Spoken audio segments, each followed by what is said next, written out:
Good afternoon, everybody, and welcome to another episode of Find Your Model Health, the official podcast of Shemaine's Model Health for those looking to optimize their long-term health and weight goals and, of course, learn about their body.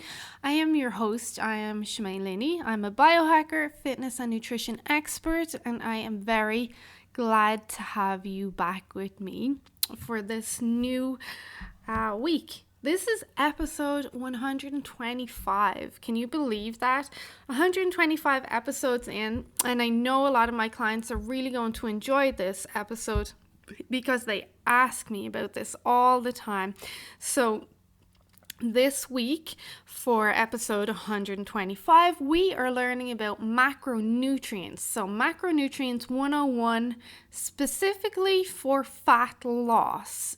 So before we move on, I must state that the information in these podcasts should be taken as informational purposes only and not taken as medical advice. Please consult with your doctor before you take on any health or lifestyle changes. Okay, so this week's podcast, macronutrients, counting macronutrients, who will benefit from them, how do you do it? Now, I'm only focusing on macronutrients for fat loss. I'm going to keep this pretty basic.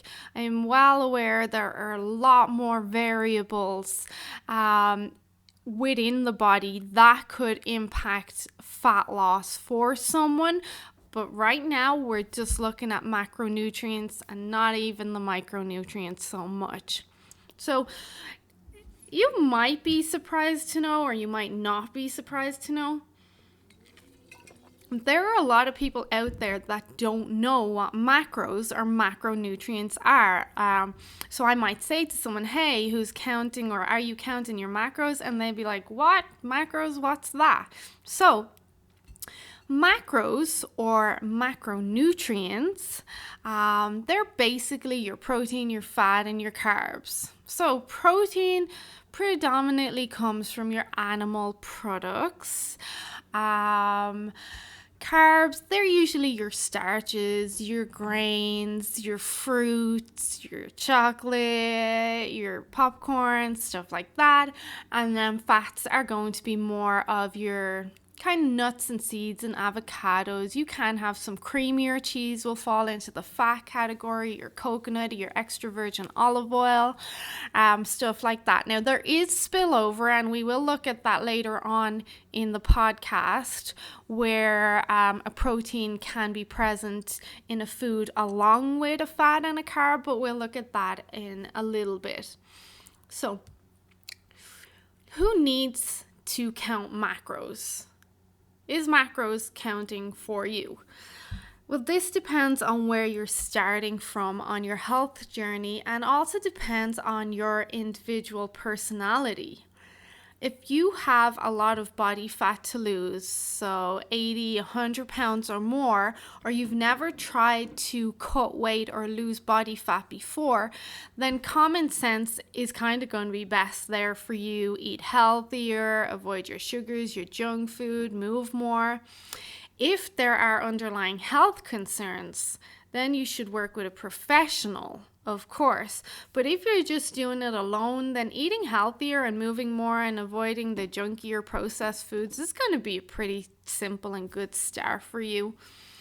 But generally, most people will find counting macros can be really helpful. Because basically, if you don't have a baseline or a measurement or a starting number to work from, then it can be hard to alter that and know if you're making progress to get to where you want to go. And there's many of my clients that when I get them tracking or counting macros, they're like, oh my God, I didn't know that there was so many calories in that, or I didn't know that this food was so high in sugar. And I'm like, yeah, of course you didn't, because if you're not tracking or you're not measuring, you're just kind of winging it. So what you think is a normal portion might be a big portion to someone who is well experienced around nutrition. So like dips and dressing is a common one. What you think is a normal amount may actually be way off. a normal amount and is actually adding on a lot of these extra calories and even sugars that you're not aware of. Now, even though counting macros and watching your macros is a great tool, it's not always for everyone. If you have a very stressed out lifestyle, or you are generally a stressed person, or you're very sensitive to stress, then the last thing you want to do is count macros, because this will just stress you out even more, and then you'll obsess over it, and it's just going to add another thing to your plate, and it's just not going to be a pretty picture. So this is where personality type plays a big part. I have some clients that love counting macros. Like, they love tracking, they love measuring and seeing what they're doing. And they love that the structure and the following orders, it makes their life easier. But then I also have clients on the other side of the coin that cannot get their head around tracking or counting macros, and it's a stress, it's a chore to them, it feels restrictive to them, and it's that subconscious restriction and feeling like it's a chore or stress can make everything even worse, because someone then will, one, feel overwhelmed, they'll throw in the towel, and then they'll just eat whatever they want, or they'll feel very disheartened. Now, understanding that subconscious eating or winging it, that can be a main handbrake to health, or cause of people gaining body fat or not seeing the results they want, or why am I doing this, and this, but I'm not getting to where I should be. So having the tool of tracking and counting macros can kind of take away all this kind of guesswork. When we're counting macros, it gives us a fixed number. It gives us more structure to stick to and not guess so much. Counting macros brings a lot of awareness, and not only macros, but tracking alone, it brings a lot of awareness to the foods you are choosing, how they may be impacting your results, and how all those little snacks throughout the day, how they add up and have a big impact on body composition. And there's one thing to remember, and it goes back to, it may not work for everyone, and it doesn't work for everyone, is just because it worked for, say, Lisa, does not mean it's going to work for Christy. So some methodologies appeal to some people and not to others because of their individual personalities. I like structure, I like having a routine, I like knowing exactly where I am and where the numbers sit and what I'm doing. I like to watch my progress by numbers, but some people don't. Some people will find that very overwhelming, and they would rather just track their progress by how they feel or how their clothes feel. It is so individual. There's really, in the beginning, I can honestly say there's no right or wrong in the beginning, as long as you're beginning. And when you start to work with someone, though, they will start fine-tuning things so that you're not playing against yourself. So when counting macros, you have more control over your daily intake and even your weekly intake. Most people will track their daily intake, but there is the option to track your weekly intake. So you figure out how, when you count macros, it allows you to figure out how much you need, how much you should be eating per meal, or how much you should be eating per day, and then even how much your weekly food consumption kind of ranges or your goal is. So if you're having 2,000 calories a day, then you're having on average 2,000 calories a week. And this can obviously fluctuate from day to day. And this is where having a weekly average can be helpful to some people. So you have that baseline and you know where you're going and you know how to and where to manipulate your diet throughout the week so that you can stay on track with your targets and your goals. So what I mean is, if tomorrow is going to be a crazy busy day and you have this, that, and the other happening, and you have a business meeting and dinner in the city in the evening, then you can manipulate that. You can try save some calories where you can today if you know that tomorrow's calories or macros might be off. And then you can try manipulate or redeem some calories the following day. So at the end of the week, you're still in that average range. So counting macros does take time. As with anything, everything takes time. Even slowing down takes time. It can take time for people to learn to slow down, stop and smell the roses. We hear it all the time. Stop and smell the roses. Time's going to pass you by. You can't get it back. You're going to miss out on life, blah, blah, blah. I've found in this day and age, it takes time for people to learn how to slow down and smell the roses. So be kind to yourself. Don't stress if you're struggling for the first while with counting macros. It does get easier once you familiarize yourself with the foods that you like and that you rotate around. And I say rotate around all the time to my clients because realistically, not all of us make big extravagant meals. We're not all trying to be the next Gordon Ramsay. We're rotating between 4 or 5 meals a week. Like Monday might be taco salad. Tuesday you might be doing a shepherd's pie. Wednesday might be homemade enchiladas, and so on and so on. So we kind of just rotate. Once in a while we might throw in a fancy glamorous meal, but really, who has time for that nowadays? And we're not doing it. So let's be realistic. So it will get easier once you kind of familiarize yourself with the foods you're eating. Like anything, it's wash, rinse, repeat. So practice, it will get easier, and it will also get faster to count macros. So you won't always need to get the scale out or the measuring cup or measuring spoons the more familiar you become with these foods. So you'll be able to look at stuff that you're used to eating, stuff that you eat regularly, like an egg. You'll look at that and you'll say, okay, 1 egg, 6 grams of protein, 4 grams of fat. If I have 2 eggs, I'm going to have 12 grams of protein, 8 grams of fat. Half an avocado, 10 grams of fat. So you get used to looking at certain foods. Then the food you eat on a daily basis, you will start to remember those numbers and the portions that are right for you and your goals, and then it'll get faster to track macros and a lot easier. So how do we count macros? Well, we all know there's an app for everything nowadays. So there's many apps out there that'll help you track and count your macros. You just go on to your app store and just type in macros and you'll get a full list. Chronometer is one I use. It's my favorite. It's one I encourage my clients to use.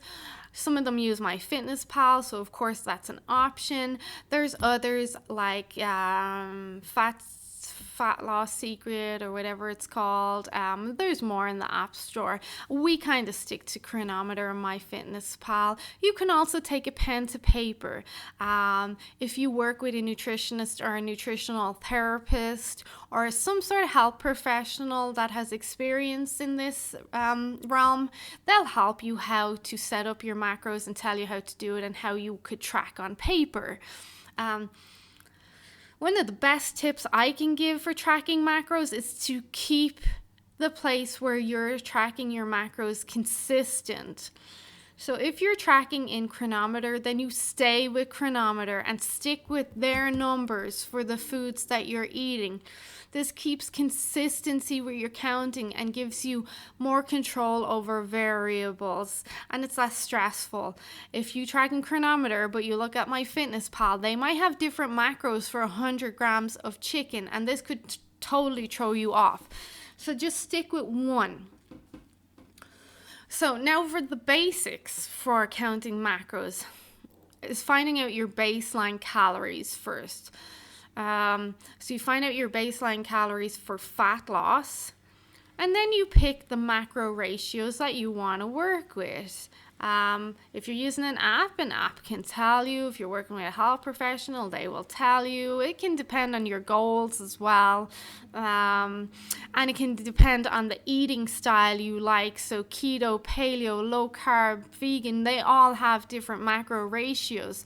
So keto might be a 25-5-70 split. I like to work with a 40-30-30 ratio. Then you could otherwise go with a 33-33-33 split. So that is proteins to carbs to fat. So for mine, 40-30-30, that's 40% of your calories are protein, 30 carbs, 30 fat. So you find your baseline, and this can easily be found on Google, or you can ask a health professional that you trust and again has experience in this sort of thing. And then you break down your ratios. For protein, we do try to keep that, or at least I try to keep that as consistent as possible. And then I'll play around with the carbs and the fats, depending on the person, what I see their body likes, or where they're seeing progression and so on.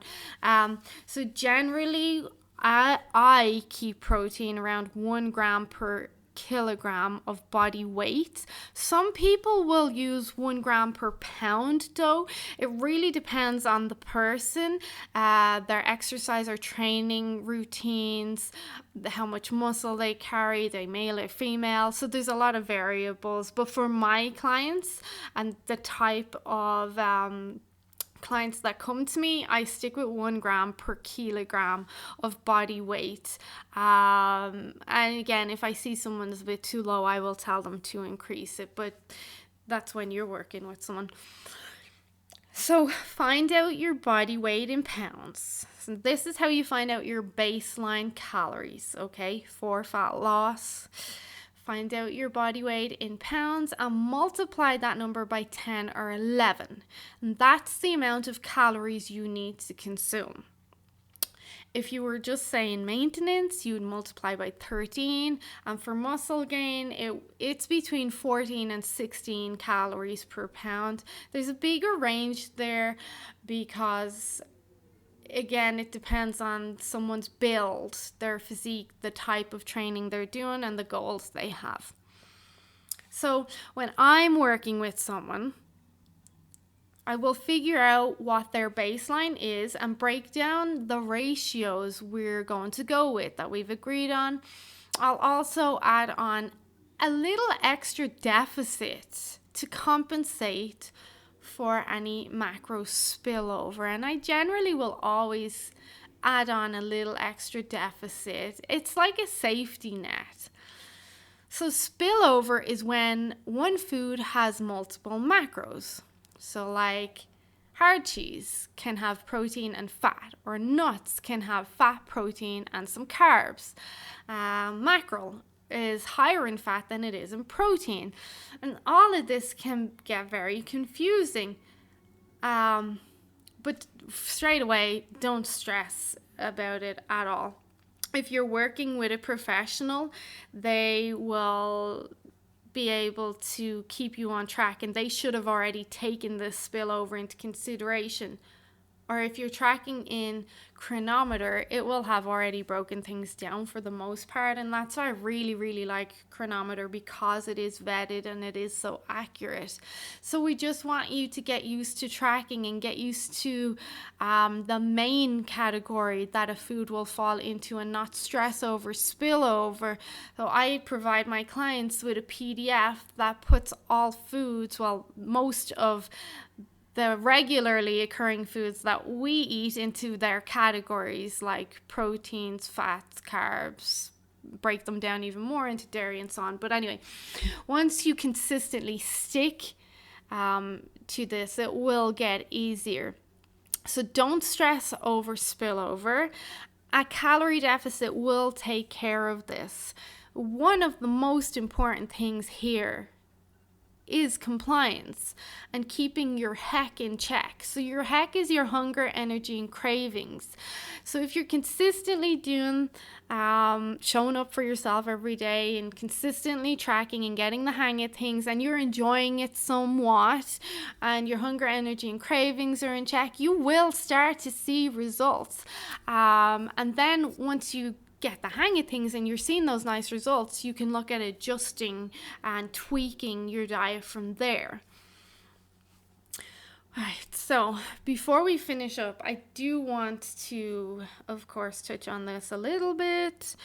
As much as a calorie is not a calorie, is a calorie, and this human body is so complicated, there's a big part of body composition that does come down to thermodynamics.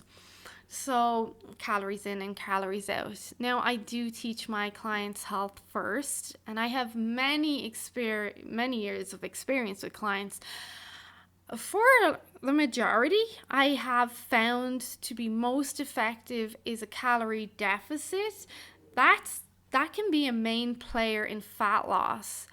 And then we look at micronutrients, or the quality and nutrient density of the food and where it comes from, because that's what I believe dictates the hormones and the other variables that may be putting a handbrake on your health goals or your fat loss goals. So what I'm saying is, a big player is going to come from that calories in, calories out. But then when we try to fine tune things and look at underlying health issues and optimizing health and performance and stuff like that, that's where we look more at the micronutrients, or the fairy dust, as I call it with my clients. So if we're looking at fat loss, and a big amount of fat loss, and you've never done anything before, common sense can go a long way. You got your greens, your protein, and your water. Avoid the junk food and the excess sugars. And then for the health, we're looking more at dense nutrition, or your fairy dust. So that is the basics of Macronutrients 101, and counting macronutrients and how you do it. And if it's for you, I hope you found it helpful. I hope I answered all questions. If you know anyone that this may benefit, please do share with them and help us reach the masses and make the world a better place. Because really, if your nutrition and your health is good, you're going to be feeling better, you're going to smile more, everyone's going to be nicer, it's going to be a better place. So I hope you enjoyed this week's podcast. I hope you have a wonderful week. Stay safe, get some sunshine if you can, and I will speak to you all next week. Okay, bye-bye.